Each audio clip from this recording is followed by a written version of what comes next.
So look who we met at Masque. Now it wasn't a plan Surprise. to meet Chef Matt Ollander, but so privileged to have you here and to be able to spend a few seconds talking to you. It's amazing to be here. Chef, can you tell me, you're here for a collaboration with Masque. You've come here earlier also. Can you tell me about a little bit about the collaborations that you've done with Masque over the last few years, and you know what's it been like to be in the kitchen and you know to kind of work with it? Yeah, so I came here kind of on a whim. It was the first year Masque had opened, and I had been, when I was the head chef at Noma, I had met Pratik, and that's how the connection kind of started. And then I came here, you know, Aditi and Pratik called and said, hey, do you want to come over and do a dinner at our restaurant? And I said, India, of course. I had never been here before.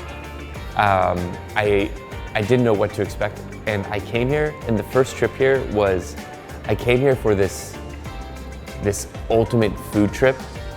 And the first time you come to India, I mean, within 30 minutes, I was so fascinated by the culture, and the whole food trip kind of dissolved into this cultural trip and trying to understand society here. And I spent that whole time, and I feel like I missed so many things about the food culture here on that first trip because you're just overwhelmed with everything going on. And we did 2 great dinners that first time. But I felt when I got back, I was like, I had unfinished business here because I really wanted to come back and understand the food culture and ingredients and how they work together and how they were used. And so I came back the next year, and it was after that initial kind of cultural shock from the first trip, I was able just to throw myself all fully into the food culture here in India. And we've gone on some cool trips around to gather ingredients and bring them back. And I have a really cool video of a sack of potatoes on the luggage, the baggage claim belt coming back.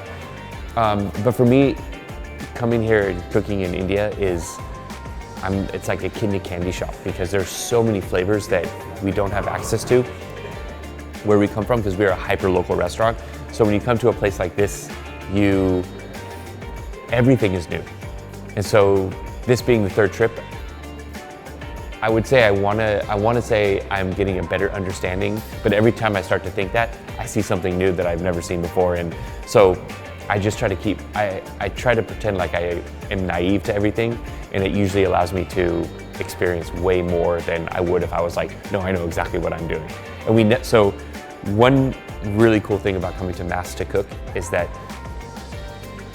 I personally, if I go and do a dinner somewhere out of the house, I don't like to plan until we get there, because then you put parameters on what you can and can't do.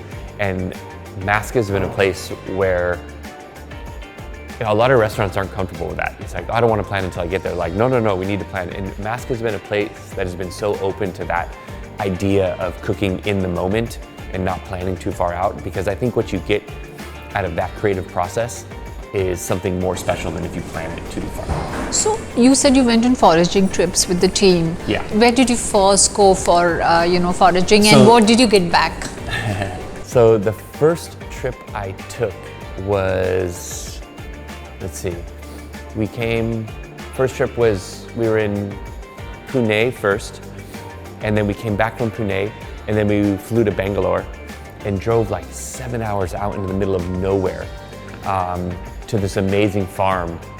I remember walking through these vegetable patches that were just like this high for hours, and then getting to this lookout tower, and I asked the farmer, I was like, what's this tower for? It's kind of in the middle of the fields. He goes, oh yeah, someone usually, when we're harvesting, someone stands out here and looks for leopards and cobras. And I was like, oh, are we taking the truck back or are we walking back? So I would say the most interesting ingredient for me, or the ingredient that has fascinated me the most, is these small mangoes. And I know we just missed the season. Cherry. Yeah. You mean the sour mangoes, right? They're super sweet. Oh, they're super sweet. And Okay. they're dark yellow and they're really small, like this big. I brought 2 cases home in my luggage last time. And so, but I'm always like either on the beginning or the very end of the season when we come. I'm really interested this time because it's September, and usually I come in like, in the wintertime, like February, March. Okay. So September So you hope to find something different. Something new this time, exactly. So where are you going foraging today? Or well, looking for the today market? we're going foraging in the Yeah, markets you're in the looking city. in the city. We're going to go So- in the city because Max, who's with me from Amass, he's never been to India. So I've been to a lot of the markets in Mumbai, but I want to take him to the place I've been. Okay. with. So where are you going today? I'm not sure where I want to go. There's this place where this guy he has all these nuts and you can weigh out the nuts and give it to him and he'll grind them for you. Yes. Okay. So we're going to definitely go there. And I definitely ate a bad onion bhaji in this cart around the corner from him last time, so I'm going to stay away from that. But It must be cold. yeah.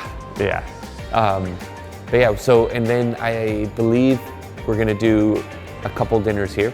Absolutely. So Chef, tell me, when you're foraging for Indian ingredients, the flavors are very different from anything that you get internationally, simply because they're local to the country and the climate and the geography. So how do you use that kind of thing in the kind of cooking you do? I mean, what does it add to the, to that? So what's really interesting, Amass is a very environmentally conscious restaurant. And so we are very aware of the products and how we can use them. And we turn salt fermented kale stems into seaweed, stuff that tastes like seaweed, and all these different things to use all the byproducts that you create from cooking. And it's interesting when you're presented with a whole new range of ingredients, because yes, we have mangoes and we know what a mango tastes like, but what does the mango skin taste like when you lactic ferment it and dry it?